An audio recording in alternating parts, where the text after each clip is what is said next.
Hello everyone, আমি সুস্মিতা। আমার নতুন আরেকটি ভিডিও তোমাদের সকলকে জানাই আরও একবার স্বাগত। আশা করছি তোমরা সবাই খুব ভালো আছো, আমিও ভীষণ ভালো আছি। আজকে পুরীতে আমাদের 3 নম্বর দিন। আগের দুটো দিনের ভিডিও কিন্তু আমার চ্যানেলে অলরেডি আপলোড করা আছে, তোমরা যারা দেখোনি অবশ্যই কিন্তু দেখে নিতে পারো। তো আজকে হচ্ছে থার্ড ডে। আজকে সকালবেলা 5:30টায় ঘুম থেকে উঠেছি, উঠে রেডি হয়ে গেছি। সবাই মিলে আজকে যাচ্ছি পুরীর সাইট সিনগুলো ঘুরতে।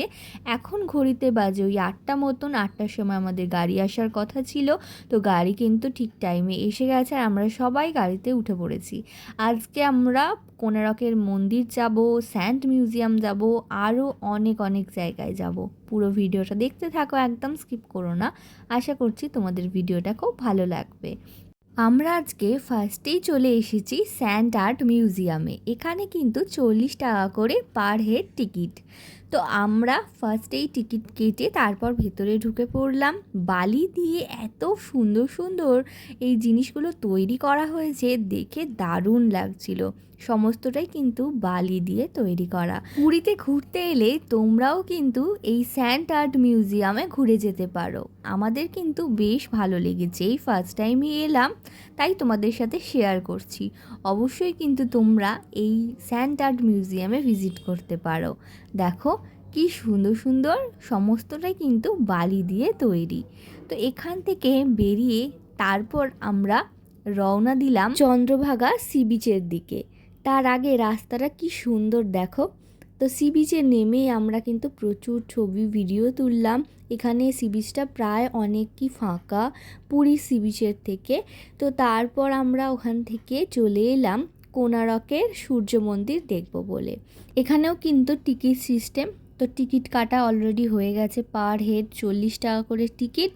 আর আজকে বাইরে কিন্তু বেশ গরম, এখন অনেকটাই বেলা হয়ে গেছে। তো আমরা এরপর কোণারকের মন্দির থেকে বেরিয়েই ভাবলাম কিছু খাওয়া দাওয়া সেরে নেব। তো তার আগে এই কোণারকের মন্দিরের চারপাশটা ভালো করে ঘুরলাম আর সুন্দর সুন্দর কিছু ছবি তুললাম, ভিডিও তুললাম। তারপর আমরা চলে এলাম খাবার খাওয়ার জন্য। তো আমরা ধোসা, ইডলি এইসব খেয়েই কিন্তু দুপুরের লাঞ্চটা সারলাম। এখানে ধোসাটা কত বড় দেখো সাইজে। তো খাওয়া দাওয়া সেরে গাড়িতে উঠে পড়লাম, আবার এত সুন্দর রাস্তা। এরপর আমরা চলে এলাম ধবলগিরিতে।